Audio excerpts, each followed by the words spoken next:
경계하고 피해야 할 말투 5가지.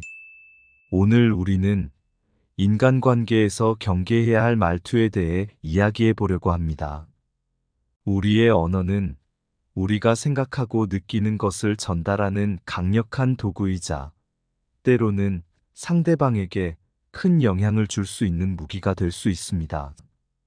우리는 모두 서로 다른 배경과 경험을 가지고 있지만 상호 간에 존중하고 이해하는 것은 인간관계의 핵심입니다. 그렇지만 가끔은 우리의 말투가 상대방에게 상처 주거나 불편하게 만들 수 있습니다.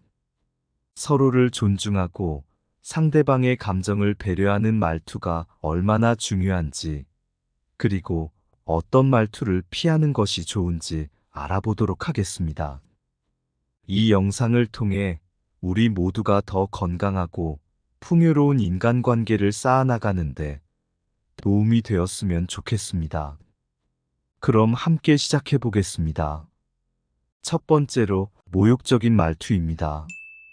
우리는 모두가 서로 다른 사람들과 인간관계를 맺으며 살아가고 있습니다. 때로는 갈등이나 의견의 차이로 인해 말투가 고조되기도 합니다. 그러나 이럴 때 우리는 상대방을 모욕하거나 비하하는 말투를 쓰는 것을 절대로 선택해서는 안 됩니다. 상대방을 모욕하는 말투는 상처를 주고 심지어는 상호 간의 신뢰와 존중을 무너뜨릴 수 있습니다. 예를 들어 상대방의 외모나 능력을 조롱하는 말은 그 사람의 자존감에 상처를 주며 이는 그들과의 관계를 손상시킬 수 있습니다. 우리는 상대방을 존중하고 배려하는 태도를 갖춰야 합니다. 가령 친구가 헤어졌다는 소식을 듣고 너 때문에 그랬겠지 하고 말하는 것은 모욕적인 말투입니다. 대신에 네가 힘들겠다. 얘기하고 싶을 때 내가 들어줄게 라고 말하는 것이 좋습니다. 상대방의 감정을 존중하고 그들이 어려움을 겪을 때 지지하는 자세가 중요합니다. 우리는 서로에게 상처를 주지 않는 말투로 대화하며 상호 간의 이해와 존중을 바탕으로 한 인간관계를 유지해야 합니다. 모욕적인 말투는 결코 긍정적인 결과를 가져오지 않습니다. 그러니 함께 더 나은 대화를 나누고 서로를 존중하며 배려하는 태도를 유지해야 합니다. 두 번째로, 지나친 비판입니다. 우리는 때때로 상대방에게 비판을 하는 것이 필요할 때가 있습니다. 그러나 지나치게 비판적인 태도는 상대방을 불안하게 만들고 심지어는 상호 간의 신뢰를 흔들어 버릴 수도 있습니다. 상대방의 노력을 인정하고 긍정적인 피드백을 주는 것은 정말 중요합니다. 가령 친구가 자신의 취미로 그림을 그리고 있는데 그림이 부족하다고 지나치게 비판하는 말은 그 친구의 자신감을 떨어뜨릴 수 있습니다. 그 대신에 너의 그림 스타일이 정말 독특하고 멋있어. 더 연습하면 더 발전할 것 같아 라는 긍정적인 피드백은 상대방의 노력을 인정하면서도 격려해 주는 것입니다. 우리는 상대방을 지나치게 비판하지 않고 그들의 노력과 장점을 인정하는 태도가 필요합니다. 비판은 건설적이고 긍정적으로 전달되어야 합니다. 그래서 함께 더 나은 방향으로 나아가기 위해 서로를 격려하고 지지하는 자세가 중요합니다. 지나친 비판은 상대방의 자신감을 흔들어 놓을 뿐만 아니라 우리의 관계에도 나쁜 영향을 끼칠 수 있습니다. 그러니 우리는 서로의 장점과 노력을 인정하며 건설적인 피드백을 주는 것을 습관화해야 합니다. 그리고 함께 성장하고 발전하는 인간관계를 쌓아나가야 합니다.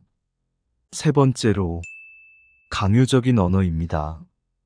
우리는 때로 상대방에게 무엇을 해야 한다고 강요하는 언어를 사용하는 경향이 있습니다. 하지만 이는 상대방을 불편하게 만들고 상호 간의 신뢰를 해치는 요인이 될 수 있습니다. 상대방의 의사와 선택을 존중하는 것이 얼마나 중요한지를 알아야 합니다.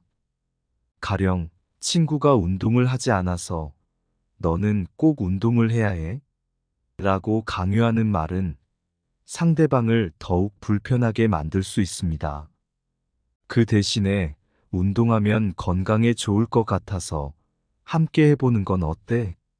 라고 제안하는 것이 더 좋은 방법입니다. 이렇게 하면 상대방은 자발적으로 선택할 수 있는 기회를 주게 됩니다. 우리는 강요적인 언어를 사용하지 않고 상대방의 의사와 선택을 존중하는 태도를 가져야 합니다. 상대방을 강요하거나 통제하는 것은 오히려 우리의 관계를 해치고 상대방을 불편하게 만들 수 있습니다. 상호 간의 존중과 이해를 바탕으로 대화하며 서로의 의견과 선택을 존중하는 인간관계를 유지해야 합니다. 강요적인 언어는 결코 좋은 결과를 가져오지 않습니다. 그러니 서로의 의견을 듣고 존중하는 태도를 갖추어 나가면서 더욱 건강하고 행복한 관계를 만들어 나가길 바랍니다. 네 번째로, 비방과 욕설입니다. 우리는 모두가 서로 다른 사람들과 인간관계를 맺고 있습니다. 때로는 갈등이나 의견의 차이로 인해 감정이 고조되기도 합니다. 그러나 이럴 때 우리는 상대방을 비난하거나 욕설하는 말투를 쓰는 것을 결코 선택해서는 안 됩니다. 상대방을 비난하거나 욕설하는 말투는 상호 존중의 기본을 위반하는 것입니다. 이는 상대방의 자존감에 상처 주고 서로 간의 신뢰를 무너뜨릴 수 있습니다. 가령 상대방의 행동에 대해 너는 왜 항상 이렇게 못해? 라는 비방적인 말은 그 사람을 더욱 위축시키고 상처 주는 결과를 초래할 수 있습니다. 우리는 서로를 존중하고 친절하게 대해야 합니다. 상대방과의 대화에서는 비방과 욕설을 피하고 대신에 상호 간의 이해와 존중을 바탕으로 대화해야 합니다. 또한 예로 친구가 실수를 한 상황에서 이런 일이 있었네. 괜찮아. 우리 다 실수하는 법이지 라는 말과 같이 친절한 말을 건네는 것이 좋습니다. 상대방의 행동을 비난하는 대신 상황을 바라보는 시각을 함께 나누고 위로해주는 것이 중요합니다. 우리는 모두가 서로를 존중하고 이해하는 인간관계를 원합니다. 그래서 비방과 욕설은 우리의 관계를 손상시키는 요인이 됩니다. 함께 더 나은 대화를 나누며 서로를 존중하고 친절하게 대하면서 살아가기를 바랍니다.